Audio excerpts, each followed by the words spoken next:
Oh, thank you. Infinite love and gratitude to you. I wrote it down. I'm grateful that I am more aware than I ever have been.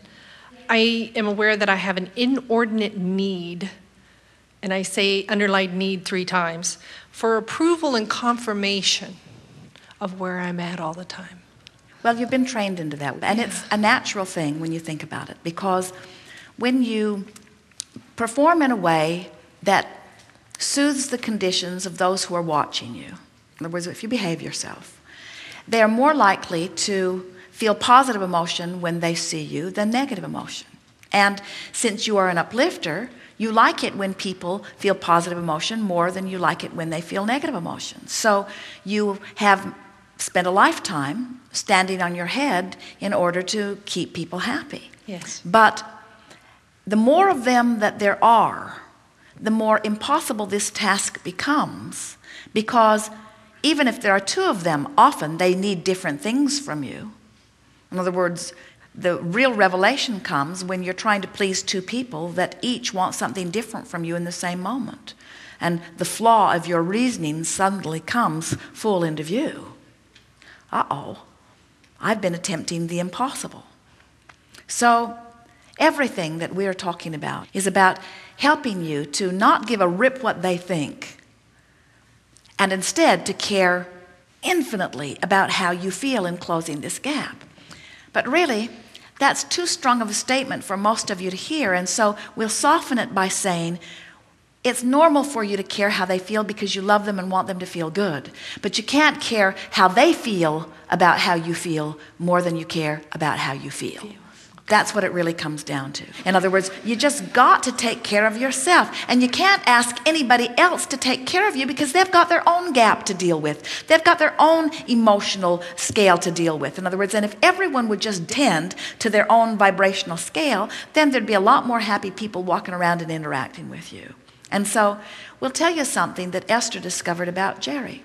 Jerry cares so much about feeling good that he holds himself in that train of thought and just doesn't let himself very often go to a place where he doesn't feel good, which means sometimes he's not there for her. But where is he?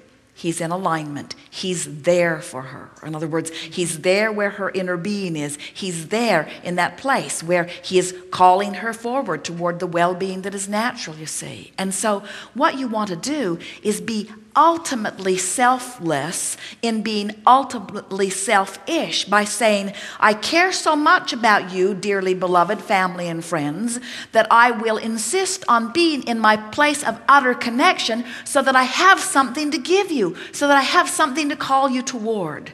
Because if I do not tend to that, then I've got nothing to give you, you see. And if I tend to that, then I've got everything to give you. Tracy, Jerry and Esther's daughter, is saying to Kate, who had crawled into their bed in the middle of the night, Kate, Grandma Hicks would be very sad if she knew that you were not sleeping in that beautiful bed she bought you. And Kate laid there and thought about it and then said, Grandma Hicks is never sad.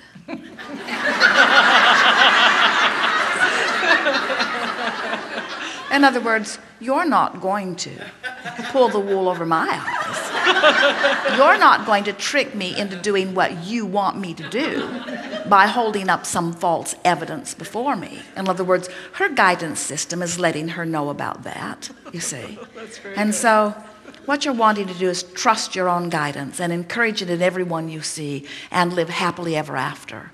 And remember that you can't get sick enough to make sick ones well, and you can't get ornery enough to make ornery ones happy, and you can't get poor enough to make poor ones prosperous. The only way that you can uplift anyone is being there where they want to be and offering a steady beam about where that is, so that if they get into the vicinity, they might get caught in the gravitational pull of your powerful signal. It's a split energy that causes confusion in so many of your lives. In other words, you are source energy in a physical body with powerful things that are occurring to you that you want, and you are establishing your own powerful stream, and when you go with the flow of that powerful stream, you thrive in all ways, you see.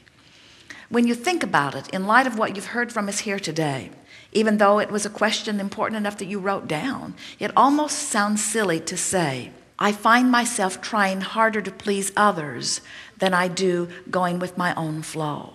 And in light of everything we've talked about here today, that just seems like madness, doesn't it? And so now you rework your statement to say, first, I go with my flow, and then I have so much resource with which I can uplift and inspire others. Yes. Thank you. Yes, indeed. Yes.